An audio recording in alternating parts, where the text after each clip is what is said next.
It is a terrifying statistic, but it is also one of the most reversible conditions in medicine.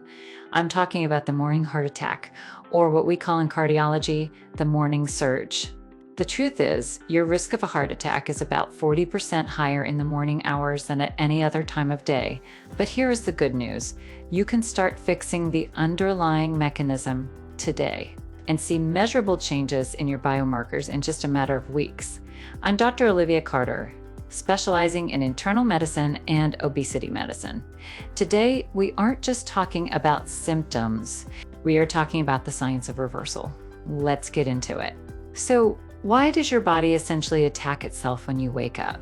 It all comes down to the circadian rhythm and the stress hormone cortisol.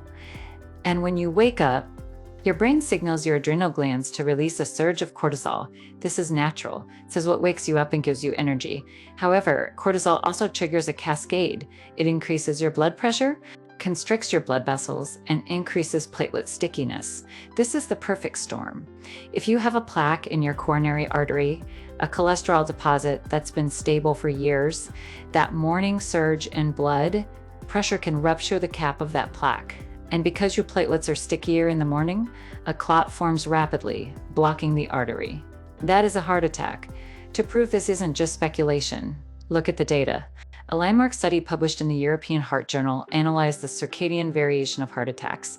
They found that the risk is highest immediately after waking, and that shift workers who disrupt this rhythm show a significantly higher incidence of cardiovascular events. Given this mechanism, you must avoid two things.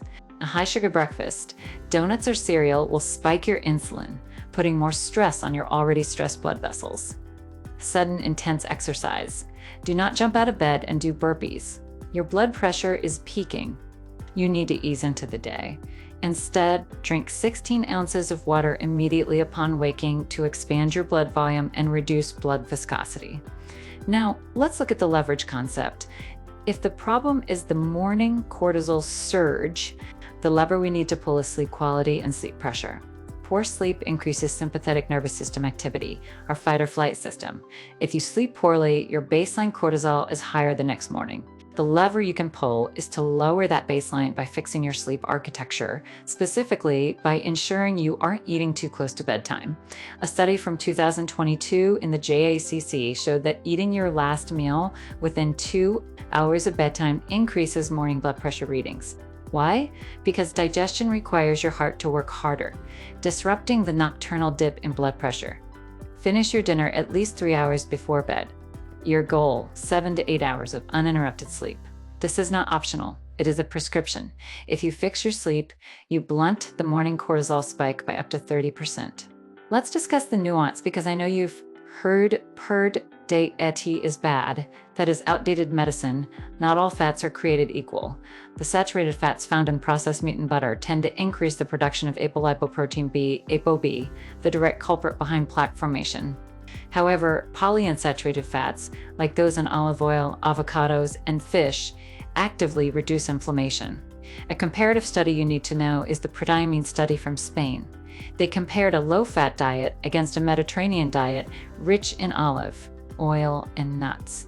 The Mediterranean group had a 30% reduction in major cardiovascular events. They didn't just stop heart attacks, they reversed the risk. Now, where does this leave us with diet trends like keto? Keto can be effective for weight loss, but it is often high in saturated fats and can raise LDL cholesterol in many patients.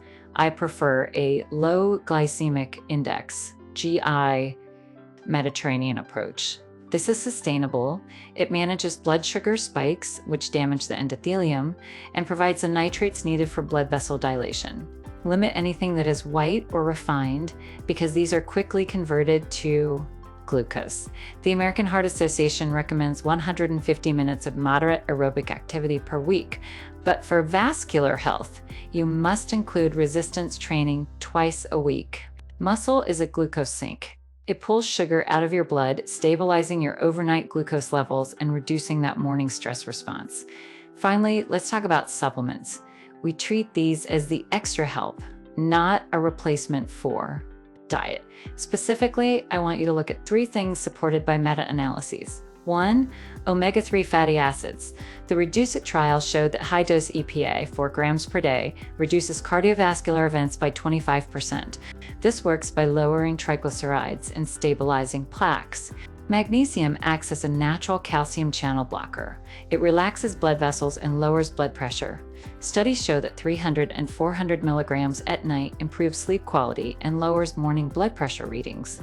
This is a high dose. Do not start at 4 grams without a doctor's supervision, as it can increase the risk of bleeding or atrial fibrillation in high doses.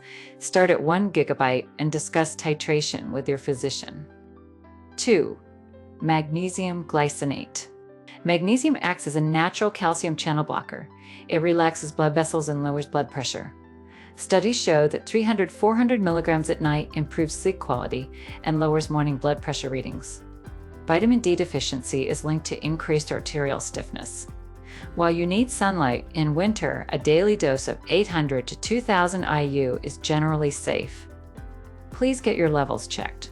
If you are deficient, you need a higher loading dose under supervision. Let's tie this all together.